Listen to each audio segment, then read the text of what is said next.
Si je vous amène sur les permis de travail, vous recommandez donc à la page 20 là, de travailler avec le fédéral pour abolir les permis de travail fermés.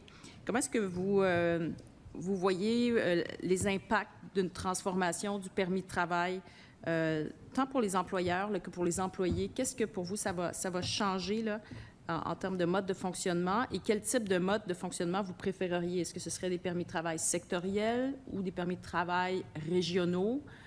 J'entends là, des promoteurs des deux écoles de pensée. Là. Je voulais savoir, est-ce que vous avez fait votre nid sur une des deux approches?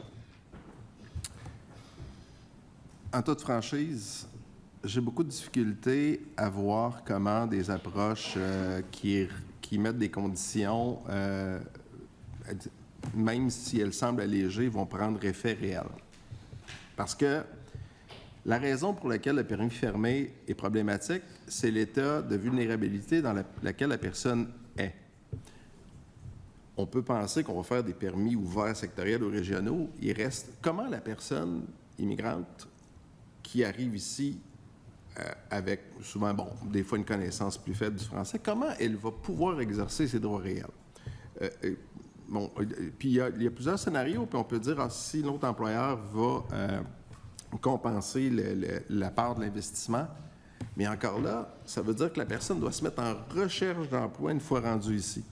Donc, une personne qui est déjà dans une zone de vulnérabilité, comment elle va en sortir?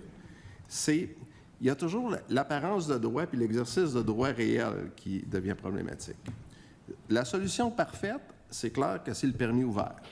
C'est le permis ouvert. Après, il y a le jeu des conditions de travail qui va rentrer en ligne de compte. Après, il y a le jeu des règles de l'emploi et du marché de l'emploi qui vont jouer. Bon, je sais que on va nous dire, oui, mais là, les employeurs ont mis beaucoup d'argent. Mais c'est parce qu'on prend le problème, à mon avis, par le mauvais bout.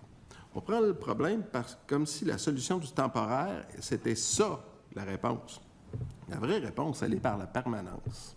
Parce que, puis d'autres l'ont énoncé avant nous, si ça a augmenté comme ça les temporaires, puis dans les milieux de travail où on se retrouve à du 40-50% de main-d'œuvre immigrante, et ils ne sont pas là pour combler des besoins temporaires. Donc, la correction, ce n'est pas de savoir à la fin comment on va compenser. La question, c'est comment on va pouvoir combler de manière permanente.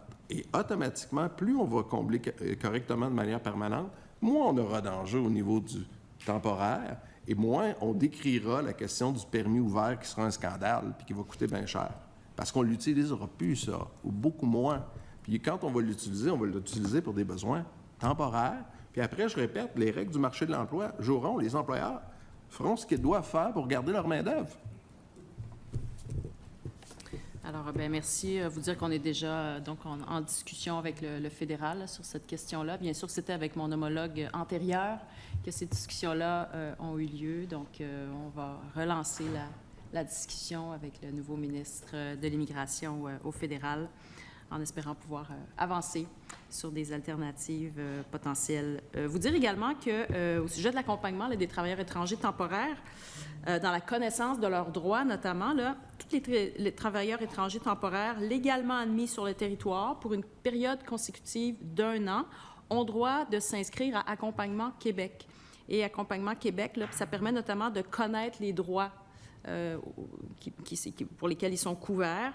Et favoriser aussi là, une meilleure intégration. Donc ça, c'est une des mesures qui est en place sous notre gouvernement là, pour faire en sorte d'accompagner les temporaires et de faciliter la compréhension de leurs droits et d'assurer un meilleur respect de ces droits-là.